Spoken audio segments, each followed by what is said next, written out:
529 college funding plans are tax-exempt savings plans, authorized by Section 529 of the Internal Revenue Code. But there are 4 drawbacks to 529 plans. 1. They count against the student's eligibility when applying for financial aid. 2. They have tax consequences if the money is not used for qualified expenses. 3. They charge administrative fees and investment expenses that significantly reduce the growth of your money. And 4. They can actually lose money because the mutual funds in which the money is invested are subject to market risk and performance volatility. For example, during the last decade, the 10-year period from 2000 to 2010, the S&P 500 stock index, which tracks the equities used in 529 mutual funds, increased in 6 of those years and decreased in 4. But the result was a net loss of 9%. So if you had been saving for college expenses with a $10,000 investment in the S&P 500 on January 1st of 2000, you would have had only $9,100 to pay for college expenses 10 years later on January 1st of 2010. What's more, the fees and expenses charged on 529 plans can further reduce the growth of your savings. In fact, according to the Securities and Exchange Commission, it is important to understand the fees and expenses associated with 529 plans because they lower your returns.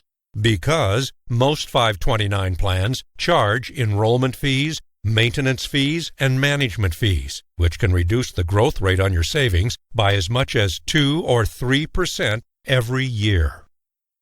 For example, if your 529 mutual fund were to earn 10% in 1 year, the actual growth rate could be only 7 or 8% after fees and expenses. And in years when your 529 mutual fund loses value, it would still charge the same fees and expenses. It's also important to know that you can only use 529 money for eligible college expenses, such as tuition, room and board, and only at an accredited school in the United States. So if your child should receive a full scholarship, or choose a foreign university or a technical training school, or simply decide not to go to college, your withdrawals from a 529 plan would no longer be tax-exempt. What's more, the money in a 529 plan can reduce the amount of financial aid a student may qualify for by 5.6%. So how can you save for a child's college education without taxation, without the risk of losing your money, without limitations on how you use the money, and without counting against your financial aid eligibility? With a 7702 college funding insurance contract, so called because it is subject to Section 7702 and Section 72E of the Internal Revenue Code, which allow you to earn interest on your savings without taxation, and also allow you to use the money any way you want, without any limitations or restrictions, through tax-free loans guaranteed in the contract.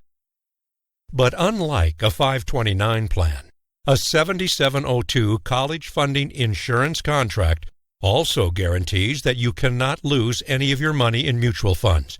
What's more, the money in a college funding insurance contract does not count against the student's financial aid qualification.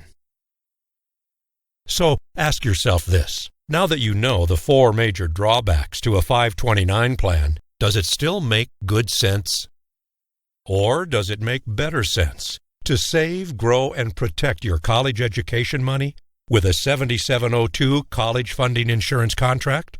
A contract that also gives you tax-exempt growth on your money and tax-exempt access to your money for any purpose, even if you don't use the money for eligible expenses, and all without the risk of mutual fund losses you get with a 529 plan?